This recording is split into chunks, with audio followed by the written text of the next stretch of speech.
warahmatullahi wabarakatuh. Alhamdulillahirrabbilalamin. Wassalatu wassalamu ala ashrafil anbiya'i wal mursalin. Nabiyina wa habibina Muhammadin wa ala alihi wa sahbihi ajma'in. Wa man tabi'ahum bi ihsani illa yaumiddin amma ba'du. Segala puji hanya milik Allah, Rabb semesta alam. Salawat dan salam kita curahkan kepada Nabi kita Nabi Muhammad SAW, kepada keluarganya, sahabatnya, dan juga pengikutnya hingga akhir zaman. Pertama-tama, izinkan saya untuk memperkenalkan diri. Saya Rina Rosalina, mahasiswi Universitas Al-Ghifari dengan NIM D1A220056, kelas reguler A18A, Fakultas MIPA, Program Studi Farmasi. Presentasi ini dilakukan untuk memenuhi nilai ujian tengah semester mata kuliah Pendidikan Agama Islam dengan dosen pengampu Bapak Haji Weng Rianto, SPD MAG. Dalam kesempatan ini saya akan menyampaikan materi tentang akidah Islamiyah. Yang pertama di sini ada definisi akidah. Definisi akidah menurut bahasa. Dalam bahasa Arab, pengertian akidah adalah kata yang berasal dari al-aqdu yang berarti ikatan, atau siku yang berarti kepercayaan atau keyakinan yang kuat, al-ihkamu yang artinya mengokohkan, menetapkan, dan al-rabtu biquwah yang berarti mengikat dengan kuat. Lalu, menurut Kamus Besar Bahasa Indonesia, akidah memiliki arti kepercayaan dasar atau keyakinan pokok. Yang ketiga, menurut istilah atau terminologi, akidah adalah iman yang teguh dan pasti, yang tidak ada keraguan sedikit pun bagi orang yang meyakininya. Lalu yang terakhir ada menurut para ulama, akidah yaitu sesuatu yang diharuskan hati membenarkannya sehingga menjadi ketenangan jiwa yang menjadikan kepercayaan bersih dari kebimbangan dan keraguan. Syekh Hasan Al-Banna. Dari pengertian akidah sebelumnya, maka dapat disimpulkan bahwa akidah ialah keteguhan iman terhadap Allah Subhanahu wa Ta'ala dengan melaksanakan perintahnya, juga menjauhi larangannya, dan sekaligus mengimani dengan adanya malaikat, rasul-rasulnya, kitab-kitabnya, dan lain sebagainya. Dalam ajaran agama Islam, akidah merupakan fondasi setiap amal, perbuatan, dan tingkah laku umat muslim, sehingga setiap orang yang mengaku muslim harus memiliki akidah yang benar terlebih dahulu.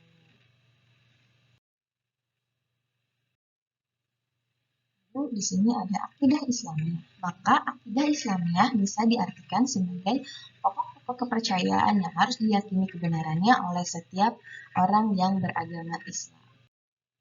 Ruang lingkup akidah Islamiyah dibagi menjadi 4 bagian. Yang pertama, ilahiyat adalah pembahasan tentang segala sesuatu yang berhubungan dengan ilah atau Tuhan Allah, seperti wujud Allah, nama-nama Allah, sifat-sifat Allah, perbuatan Allah, dan sebagainya. Yang kedua, ada nubuat. Nubuat adalah pembahasan tentang segala sesuatu yang berhubungan dengan Nabi dan Rasul, juga mengenai kitab-kitab Allah, mukjizat, karomah, dan lain sebagainya. Yang ketiga, ada ruhaniyat. Ruhaniyat merupakan pembahasan tentang segala sesuatu yang berhubungan dengan alam metafisik atau hal-hal gaib seperti malaikat, jin, iblis, setan, roh, dan lain-lainnya. Yang terakhir ada sam'iyat, yaitu pembahasan tentang segala sesuatu yang kita ketahui lewat sam'a, yaitu dalil nakli berupa Al-Quran, As-Sunnah, seperti alam barzah, akhirat, azab kubur, tanda-tanda kiamat, surga, neraka, dan lain sebagainya. Lalu setelah kita mempelajari tentang definisi akidah Islamiyah itu sendiri, maka ada tujuan dan manfaat dari akidah. Yang pertama, tujuan akidah Islamiyah adalah memantapkan keyakinan tentang kebenaran akidah dan menjelaskan ajaran-ajaran yang dibawa oleh Nabi Muhammad SAW. Yang kedua, meluruskan tujuan dan perbuatan dari penyelewengan dalam beribadah kepada Allah dan bermuamalah dengan orang lain, karena di antara dasar akidah adalah mengimani para rasul dengan mengikuti jalan mereka. Yang ketiga, memberi ketenangan kepada jiwa dan pikiran, tidak ada kecemasan dalam jiwa dan tidak ada goncangan dalam pikiran. Karena akidah ini akan menghubungkan orang mukmin dengan penciptanya yang mengatur segala urusannya. Yang keempat, mengikhlaskan niat dan ibadah hanya kepada Allah Subhanahu wa taala semata. Karena hanya kepada Allah kita menyembah dan memohon pertolongan. Dan karena kepada Allah lah Allah Maha Pencipta segalanya dan tidak ada sekutu baginya. Yang kelima, menghilangkan akal dan pikiran dari kekacauan yang timbul dari kosongnya hati dari akidah. Karena dengan kosongnya hati dari akidah dapat menjerumuskan dalam jurang kemaksiatan. Yang terakhir, untuk membimbing umat manusia kembali kepada jalan kebenaran sesuai yang dicontohkan oleh Nabi dan Rasul sebelumnya, sehingga dapat membentuk karakteristik manusia yang sesuai dengan akidah Islamnya. Setelah akidah, maka akan ada. Setelah kita mengetahui tujuan akidah Islamnya, maka sekarang akan mempelajari tentang manfaat dari akidah Islamnya. Manfaat dari akidah Islamnya yaitu yang pertama, untuk meningkatkan kualitas ibadah kepada Allah Subhanahu wa taala. Sebab akidah merupakan benteng yang paling utama bagi umat muslim untuk menjaga keimanannya. Yang kedua, agar mendapatkan ketenangan dalam hidup, karena orang yang berakidah hanya fokus kepada satu Tuhan, yakni Allah Subhanahu wa taala. Maka seluruh upaya akan ia serahkan kepadanya sehingga akan terciptanya ketenangan batin dalam hidupnya di dunia. Yang ketiga, seseorang yang berakidah akan mendapatkan kemudahan dalam menjalani hidup, di mana Allah Subhanahu wa taala telah menjamin kepada orang-orang yang berakidah dengan penuh ketakwaan, agar setiap perbuatan dan sikap tingkah laku dan perkataan seseorang sesuai dengan akidah Islamnya yang berpegang teguh kepada keyakinan tauhid. Lalu yang terakhir, di akhirat kelak akan dikembalikan ke tempat terbaik, yaitu surga, dan dengan segala kenikmatannya, dan jiwa-jiwa kita akan senantiasa bahagia. Lalu di sini ada sumber akidah Islamiyah. Yang pertama yaitu Al-Quran. Sebagai sumber akidah, Al-Quran banyak menyinggung tentang kepercayaan Islam yang diyakini oleh orang-orang atas kebenarannya, dan juga terdapat dalam Quran surat Ar-Rum ayat 30 yang berbunyi, Bismillahirrahmanirrahim. Aqim wajhaka lidini hanifa fitratallahi allati fataran nasa 'alaiha la tabdila lil khalqillah zalikad dinul qayyimu walalakina aksaran nasi la ya'lamun. Yang artinya, maka hadapkanlah wajahmu dengan lurus kepada agama Allah, tetaplah atas fitrah Allah yang telah menciptakan manusia menurut fitrah itu. Tidak ada perubahan pada fitrah Allah, itulah agama yang lurus, tetapi kebanyakan manusia tidak mengetahui. Lalu yang kedua, sumber akidah Islamnya adalah hadis.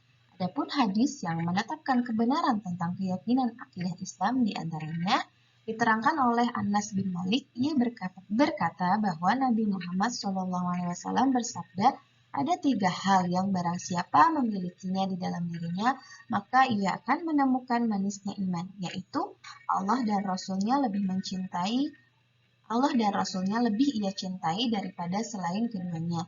Ia mencintai seseorang yang tidak mencintainya kecuali Allah, dan ia merasa benci untuk kembali kepada kekufuran sebagaimana ia merasa benci jika dilemparkan ke dalam neraka. Hadis riwayat Bukhari. Lalu di sini ada rukun iman. Rukun iman sendiri seperti yang kita tahu memiliki arti kepercayaan umat muslim. Setiap muslim wajib meyakini rukun iman. Rukun iman itu sendiri ada 6. Yang pertama, iman kepada Allah, iman kepada malaikat, iman kepada kitab-kitab Allah, iman kepada nabi dan rasul, iman kepada hari akhir, dan iman kepada qada dan qadar. Lalu bagaimana cara kita beriman kepada Allah? Tentunya ada berbagai macam cara, tapi di sini saya hanya mengambil 3 contoh cara beriman kepada Allah. Yang pertama, percaya tiada Tuhan selain Allah. Terdapat dalam Quran surat Al-Hajj ayat 62. Kuasa Allah yang demikian itu adalah sesungguhnya Allah. Dialah Tuhan yang hak dan sesungguhnya apa saja yang mereka seru selain dari Allah, itulah yang batil dan sesungguhnya Allah dialah yang maha tinggi lagi maha besar. Lalu yang kedua, cara beriman kepada Allah dengan mempercayai kekuasaan dan kebesaran Allah. Tentu terdapat dalam Quran surat Al-A'raf ayat 54. Sesungguhnya Tuhan kamu ialah Allah yang telah menciptakan langit dan bumi dalam 6 masa. Lalu dia bersemayam di atas arsy. Dia menutupkan malam kepada siang yang mengikutinya dengan cepat dan diciptakannya pula matahari, bulan, dan bintang-bintang masing-masing tunduk kepada perintahnya. Ingatlah, menciptakan dan memerintah hanyalah hak Allah, Maha Suci Allah, Tuhan semesta alam. Jadi penciptaan bumi ini, bulan, bintang, matahari adalah salah satu bukti kekuasaan dan kebesaran Allah. Yang ketiga, percaya pada nama dan sifat Allah. Ini pula terdapat dalam Quran Surat Asy-Syura ayat 11, tidak ada sesuatu pun yang serupa dengannya dan dialah maha mendengar lagi maha melihat. Sifat-sifat Allah itu atau nama-nama Allah bisa kita ketahui lewat Asmaul Husna. Lalu yang kedua, cara beriman kepada malaikat. Tentunya banyak juga cara beriman kepada malaikat. Di sini saya hanya mengambil 3 poinnya saja. Yang pertama, percaya keberadaan malaikat. Terdapat dalam Quran surat Al-Anbiya ayat 26 sampai 27. Yang artinya sebenarnya malaikat-malaikat itu adalah hamba-hamba yang dimuliakan. Mereka tidak mendahulunya dan dengan perkataan dan mereka mengerjakan perintah-perintahnya. Jadi malaikat ini benar adanya, keberadaannya sudah nyata, tapi memang tidak terlihat oleh kita karena bersifat gaib. Malaikat ini hamba-hamba Allah yang sangat patuh kepada perintah Allah. Yang kedua, mempercayai nama dan jumlah malaikat. Rasulullah SAW bersabda, sesungguhnya Baitul Maqmur berada di langit yang ketujuh, setentang dengan Ka'bah di bumi. Setiap hari ada 70.000 malaikat yang sholat di dalamnya, kemudian apabila mereka telah keluar, maka tidak akan kembali lagi. Hadis riwayat Bukhari dan Muslim. Lalu yang ketiga, mempercayai sifat malaikat. Terdapat dalam hadis Rasulullah yang mana dari Abdullah bin Mas'ud radhiyallahu anhu, dia berkata Rasulullah Shallallahu alaihi wasallam pernah melihat malaikat Jibril dalam bentuk aslinya yang mempunyai 600 sayap. Setiap sayap menutup ufuk, dari sayapnya berjatuhan berbagai warna, mutiara dan permata yang hanya Allah sajalah yang mengetahui keindahannya. Ibnu Katsir berkata dalam Bidayah Nihayah bahwa sanad hadis ini bagus dan kuat, sedangkan Syekh Ahmad Syakir rahimahullah berkata Al-Musnad bahwa sanad hadis ini sahih. Lalu yang ketiga, ada cara beriman kepada kitab-kitab Allah. Yang pertama, mempercayai keberadaan kitab Taurat, Zabur, Injil, dan Al-Quran. Jadi sebelum diturunkan Al-Quran itu, Allah sudah menurunkan kitab-kitab sebelumnya, yaitu kitab Taurat yang diturunkan kepada Nabi Muhammad alaihissalam. Lalu ada kitab Zabur yang diturunkan kepada Nabi Daud alaihissalam. Dan juga ada Injil yang diturunkan kepada Nabi Isa alaihissalam. Lalu yang terakhir, kitab-kitab sebagai umat muslim yaitu Al-Quran yang diturunkan kepada Nabi Muhammad SAW. Lalu setelah itu cara beriman kepada kitab-kitab Allah adalah dengan mempelajari isi kandungan dari Al-Quran itu sendiri, mempraktikkan Al-Quran dalam kehidupan sehari-hari, mempraktikkan ajaran Al-Quran dalam kehidupan sehari-hari, dan membaca Al-Quran dengan baik dan benar. Lalu ada cara beriman kepada Nabi dan Rasul. Yang pertama ialah mempercaya bahwa Rasul merupakan utusan Allah Subhanahu wa Ta'ala.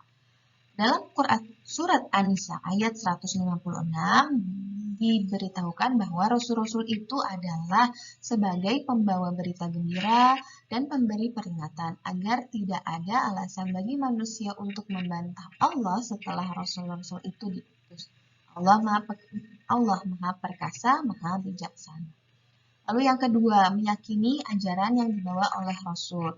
Dalam Quran surat Asy-Syura ayat 13, Dia telah mensyariatkan bagi kamu tentang agama apa yang telah diwasiatkannya kepada Nuh dan apa yang telah kami wahyukan kepadamu dan apa yang telah kami wasiatkan kepada Ibrahim, Musa, dan Isa, yaitu tegakkanlah agama dan janganlah kamu berpecah belah tentangnya. Lalu yang ketiga, percaya dan yakin kepada semua Rasul. Yang selanjutnya ada cara beriman kepada hari akhir. Umat Islam wajib percaya dan yakin bahwa hari akhir atau hari kiamat itu pasti akan datang. Karena kelak manusia akan dibangkitkan dari kubur untuk menerima pengadilan dari Allah Subhanahu wa taala. Terdapat dalam Quran surat Al-Hajj yang berbunyi Bismillahirrahmanirrahim wa anna sa'ata atiyatul la raiba fiha wa anna laha yab'asu man fil kubur, yang artinya, dan sungguh hari kiamat itu pasti datang, tidak ada keraguan kepadanya, dan sungguh Allah akan membangkitkan siapapun yang ada di dalam kubur. Surat Al-Hajj ayat 7. Lalu yang terakhir ada cara beriman kepada qada dan qadar. Beriman kepada qada dan qadar merupakan salah satu rukun iman yang wajib diyakini seorang muslim. Imanan ini dilakukan dengan mempercayai bahwa Allah Subhanahu wa taala telah menetapkan takdir manusia, baik itu ketentuan yang baik maupun ketentuan yang buruk. Qada adalah ketentuan tentang makhluknya sebelum dilahirkan di dunia hingga ia meninggal. Qadar adalah realisasi dari qada itu sendiri. Artinya adalah ketetapan atau keputusan Allah Subhanahu wa taala yang memiliki sifat maha kuasa atas segala ciptaannya, baik berupa takdir yang baik maupun berupa takdir yang buruk. Takdir dan ketetapan ini sudah diatur oleh Allah Subhanahu wa taala bahkan sebelum Dia menciptakan semesta ini. Dan ini terdapat dalam firman-Nya dalam Quran surat Al-Hadid ayat 22, yang mana setiap bencana yang menimpa di bumi dan yang menimpa dirimu sendiri semuanya telah tertulis dalam kitab Lauh Mahfuz sebelum kami mewujudkannya. Sungguh yang demikian itu mudah bagi Allah. Lalu setelah kita mengetahui apa itu rukun iman dan bagaimana cara kita beriman kepada Allah, kepada Rasul, kepada malaikat, kepada kitab-kitabnya, hari akhir dan qadar, juga di sini akan saya terangkan tentang tanda-tanda orang beriman. Tanda-tanda orang beriman itu sendiri ada beberapa. Yang pertama, memiliki rasa takut kepada Allah Subhanahu wa taala. Jadi dirinya tidak akan berani melanggar apapun yang telah ditetapkan menjadi suatu larangan Allah dan senantiasa mentaati perintah Allah. Dalam Quran surat Al-Anfal ayat 2 berbunyi, sesungguhnya orang-orang yang beriman adalah mereka yang bila disebut nama Allah Subhanahu wa taala, gemetarlah hati mereka, dan apabila dibacakan ayat-ayatnya, bertambahlah iman mereka, dan hanya kepada Tuhanlah mereka bertawakal. Lalu yang kedua adalah bersyukur. Bersyukur karena Allah Subhanahu wa taala menjadikan manusia makhluk paling sempurna. Rasa syukur dapat diungkapkan dengan memanfaatkan segala yang telah diberikan oleh Allah. Dan terdapat dalam Quran surat Al-Baqarah ayat 172 yang berbunyi, "Wahai orang-orang yang beriman, makanlah dari rezeki yang baik yang kami berikan kepada kamu dan bersyukurlah kepada Allah jika kamu hanya menyembahnya." Lalu yang berikutnya ada ikhlas. Ikhlas berarti beribadah semata-mata untuk mengharap ridho Allah Subhanahu wa taala. Ibadah yang dilakukan dengan ikhlas akan terasa menyenangkan dan tidak akan terasa berat. Ikhlas ini sendiri ada dalam surat Al-Ghafir ayat 65 yang berbunyi, "Dialah yang maha hidup, tidak ada Tuhan selain Allah, maka sembahlah Dia dengan tulus ikhlas beragama kepadanya. Segala puji bagi Allah, Tuhan semesta alam." Lalu yang berikutnya ada sabar. Sabar artinya tabah dalam menghadapi cobaan dan menyerahkan segala sesuatunya hanya kepada Allah Subhanahu wa taala. Sabar merupakan cahaya bagi umat Islam. Diterangkan pula dalam Quran surat Al-Baqarah ayat 153 yang berbunyi, "Wahai orang-orang yang beriman, mohonlah pertolongan kepada Allah dengan sabar dan sholat. Sungguh Allah beserta orang-orang yang sabar." Selanjutnya adalah amanah. Seseorang yang beriman akan menggunakan kemampuan dan kekuasaannya untuk hal yang bermanfaat tidak hanya bagi dirinya sendiri, tapi juga bermanfaat bagi orang lain. Jadi jika kita diberikan jabatan, kita akan melaksanakannya dengan penuh tanggung jawab. Dan ini terdapat dalam Quran surat An-Nahl ayat 27 yang berbunyi, "Hai orang-orang yang beriman, janganlah kamu mengkhianati Allah dan Rasul Muhammad, dan juga janganlah kamu mengkhianati amanah-amanah yang dipercayakan kepada kamu sedang kamu mengetahui." Lalu yang terakhir, tanda-tanda orang yang beriman yaitu tidak sombong dengan ilmu yang dimilikinya. Ilmu yang dimiliki manusia sangatlah terbatas, berbeda dengan kemampuan Allah Subhanahu wa taala yang tanpa batas. Iman kepada Allah mampu menjadikan manusia tidak sombong atas ilmu yang dimilikinya. Dalam surat An-Nahl, Quran surat An-Nahl yang berbunyi, "Tuhan kamu adalah Tuhan yang Maha Esa, maka orang-orang yang tidak beriman kepada akhirat, hati mereka mengingkari keesaan Allah, sedangkan mereka sendiri adalah orang-orang yang sombong." Quran surat An-Nahl ayat 2. Lalu di sini ada korelasi iman dan takwa. Iman adalah, menurut pandangan Islam, iman dapat berarti meyakini, dan hal mengenai iman ini telah dituliskan dalam Al-Quran yang merupakan kitab suci umat muslim. Iman adalah kepercayaan yang dipercayai oleh seseorang yang berkenaan dengan agama, keyakinan maupun kepercayaan kepada Tuhan, nabi kita, dan lain sebagainya. Adalah mengetahui dengan hati, mengucapkan dengan lisan, dan mengamalkan dengan perbuatan. Hadis riwayat Ibnu. Lalu takwa. Takwa adalah mengerjakan dengan penuh upaya apa yang diperintahkan oleh Allah, serta meninggalkan dengan penuh daya apa yang dilarang oleh Allah. Hai orang-orang yang beriman, bertakwalah kepada Allah sebenar-benar takwa kepadanya, dan janganlah sekali-kali kamu mati melainkan dalam keadaan beragama Islam. Quran surat Al-Imran. Iman dan takwa adalah dua sisi mata uang yang tidak bisa dipisahkan. Iman merupakan kendaraan bagi seseorang untuk mencapai takwa. Tanpa iman, tak mungkin seseorang akan mencapai takwa. Iman yang kokoh akan menimbulkan keseimbangan dalam kehidupan seseorang dan akan memberikan suatu pegangan batin yang membuatnya lebih berani dan lebih mampu dalam menghadapi tantangan hidup. Takwa juga merupakan manifestasi real dari iman yang bersemayam di dalam hati, abstrak dan tidak dapat diukur oleh manusia. Iman dan takwa adalah faktor pendorong kepada terbentuknya perilaku baik atau buruknya seseorang manusia.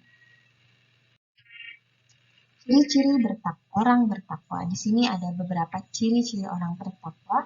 Yang pertama, bersegera memohon ampunan Allah bila berbuat dosa dan mudah meminta maaf kepada sesama manusia. Yang kedua, berinfak dalam keadaan lapang maupun keadaan sempit.